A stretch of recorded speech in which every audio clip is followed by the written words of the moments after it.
All right, peace and blessings, all praises to the Most High.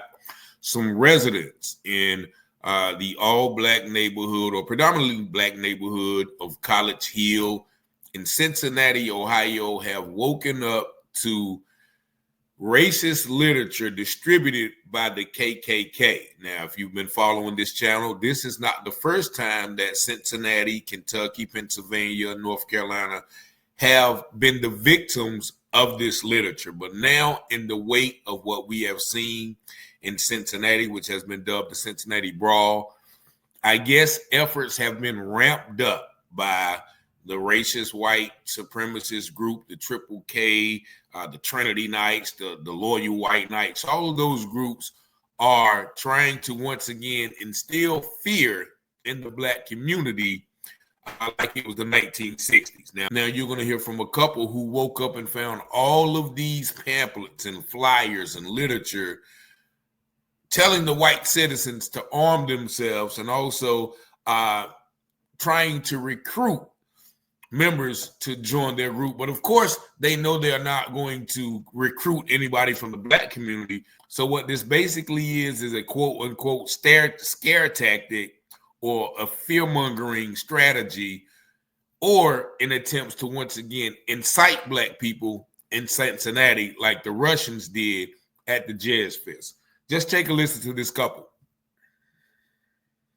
This letter, just one of many seen on Kirkland Drive in College Hill Sunday morning.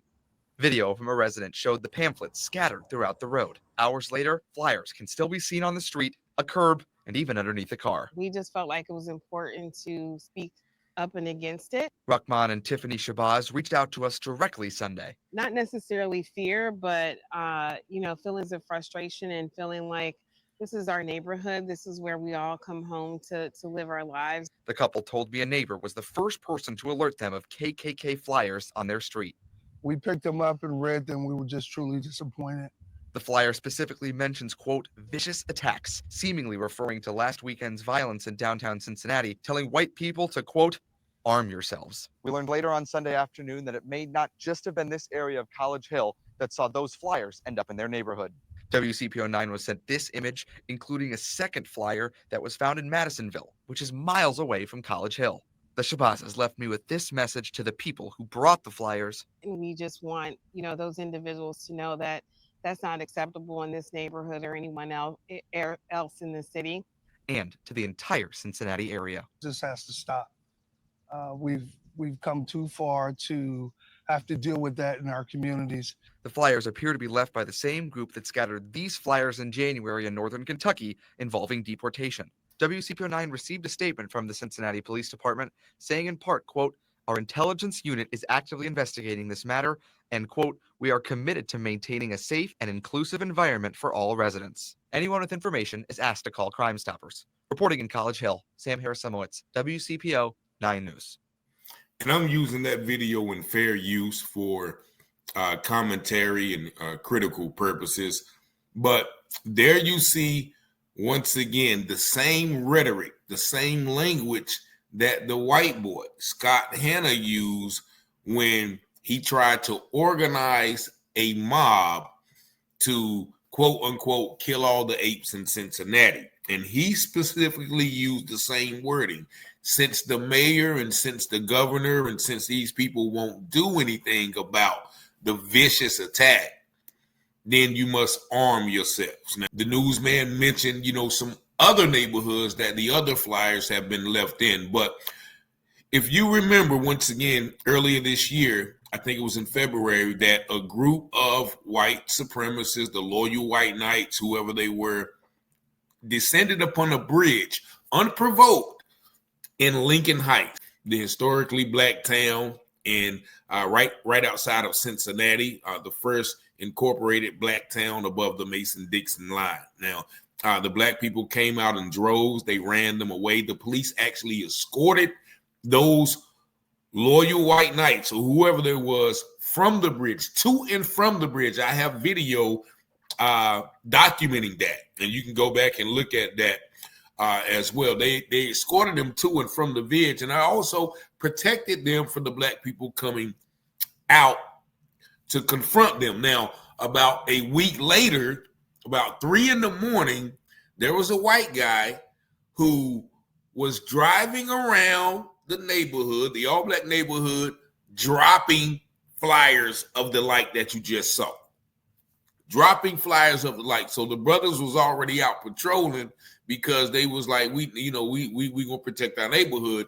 So they saw the guy. They called the police. The police came out. They didn't arrest them.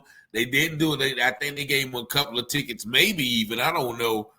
They gave him a ticket for littering, not spreading hate or hate crime. They gave him a ticket for littering. Now, if you go back and watch that video, you can hear the police tell the guy as he drive off, okay, see you tomorrow. He told them, okay, see you tomorrow. So that let me know that the police may be even involved in this activity, because once again, they escorted the men to and from the bridge. There's no, why would you escort a hate group to an all-black neighborhood? That's nonsensical. And to tell the guy who's distributing these same flyers, we don't even know if it's the same guy because they did nothing to him. But these residents have waken up to that. And, like the man said, we came too far, but it looks like we haven't even went anywhere at all, because this is the same thing that was happening in the 60s. Now, the mayor or the city police put out that blanket statement. Our intelligence unit is investigating the matter. That's all they said, right? But you see, they are aggressively in prosecuting and arresting the people involved in the vicious attacks, right? But this is just a sidebar to that. Let's look at some more information from this article real quick. The Cincinnati Police Department, they released a statement saying they have been made aware of the Ku Klux Klan flyers being distributed in various communities within our city. Our intelligence unit is actively investigating this matter. We urge anyone with information regarding the distribution of these flyers to contact Crime Stoppers. We are committed to maintaining a safe and inclusive environment for all residents and will continue to take all necessary actions to address and prevent the spread of hate in our communities. But they never condemned it in this statement. They never condemned it. And you can read that again, Lieutenant Jonathan Cunningham. The NAACP, they said this message regarding the recent flyers that have been distributed in various communities across our city. These flyers not only seek to create division, but also recruit members to the hate groups. Please know that we are aware and are working with the proper authorities regarding further actions. We acknowledge your concerns and are doing everything within our power to elevate a greater sense of community. We appreciate all the support you have given and look forward to your continued engagement. We work better together. Now, that's a noble statement. Yeah, we work better together.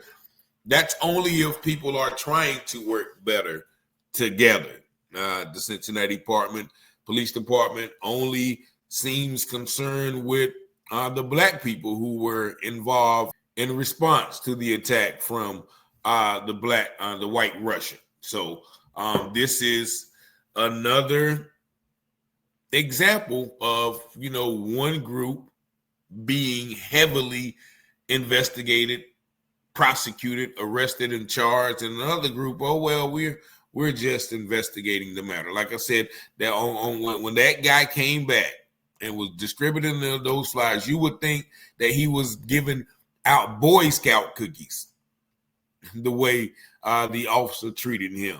After that traumatic event, that tragic event of those white people coming to an all-black neighborhood with the swastikas and the mask and all their rhetoric, that traumatic, tragic event, and they're going to let probably the same guy come back. He said he was distributing them from, Pennsylvania, Ohio, Kentucky. That whole area right there is a hub, is a safe haven for, these kind of individuals that want to spread hate. But here we have, individuals resorting to those same fear tactics in the middle of the night. That's why the Triple K wore hoods and came at night, because they were cowards, first of all, and they were afraid, but also they came with numbers. And so when the KKK came with numbers and, strung a black man up, and then, had picnics and took pictures and, kids smiling around, that was okay. But when a group of black people defend themselves against a racial attack, racial slurs were used, then okay, well, now this has to stop. Citizens have to arm yourselves. And, if you listen to the police chief, she's giving those buzzwords. Citizens, we need you, So, they're promoting, a one-sided narrative. But, fortunately, the people of Cincinnati have the true story of what's going on. So we're going to keep you updated with that. Thank y'all for watching and liking and sharing and subscribing to the videos. Of course, I want to know what y'all think about this video in the comments. And as always, peace and blessings.